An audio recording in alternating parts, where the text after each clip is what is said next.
L'aide médicale d'État. Alors, on sait que le rapport plaidait pour la réduction du panier de soins. David Guiraud, est-ce que vous êtes opposé à cette mesure ou pas? Et que pensez-vous du fait que Sébastien Lecornu la remette à l'agenda? Bonjour. Je ne suis pas étonné. Très régulièrement, on fait revenir ce sujet-là sur la table, alors que le gouvernement est en train de littéralement piller, détruire notre système de sécurité sociale. On vient parler de l'aide médicale d'État, qui représente très peu dans le budget de la sécurité sociale. 1 milliard 200 millions. Voilà, donc combien sur le budget de l'assurance maladie? Bon, j'ai pas le pourcentage en tête, mais c'est pour que les gens aient la somme.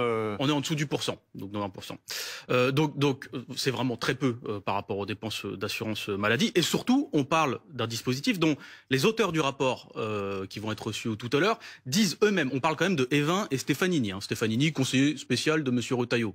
C'est pas le gauchiste du siècle. Dit, je le cite dans son rapport, c'est un dispositif utile et maîtrisé. Donc de quoi on vient parler en fait? On vient agiter, saturer l'actualité en parlant, pour parler des personnes irrégulières, des étrangers, qu'on empêche d'ailleurs, dont on empêche la régularisation au niveau de l'État, pour encore une fois saturer le thème avec des sujets qui concernent très peu la vie des Français pendant qu'on est en train de piller notre système de sécurité sociale. D'ailleurs, dans le rapport, il est écrit que c'est maîtrisé et que ça fonctionne, mais qu'il y a des choses à revoir, parce qu'il y a peut-être un panel de soins qui est un peu trop large par rapport à même ce qui est remboursé pour les Français qui aujourd'hui travaillent et qui participent à l'effort. Et puis c'est un effort. On avait parlé de la balnéothérapie notamment.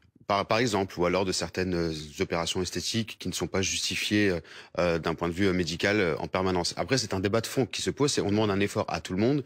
Il est normal qu'on demande sur l'AME, comme on le demande aujourd'hui aux Français, de faire un effort demain sur le budget de la sécurité sociale. Donc on sature l'actualité avec quelque chose qui marche assez bien, qui est utile, qui en plus, s'il est supprimé ou corrigé à la baisse, qu'est-ce qui va se passer? Les personnes en situation irrégulière vont quand même chercher à se faire soigner, parce que quand on est malade, on essaie de se faire soigner. Donc on va. Est-ce qu'il n'y a pas des excès? Par exemple, la balnéothérapie, vous pouvez comprendre que ça choque ou pas? Il n'y a pas d'excès, c'est ce que dit le rapport.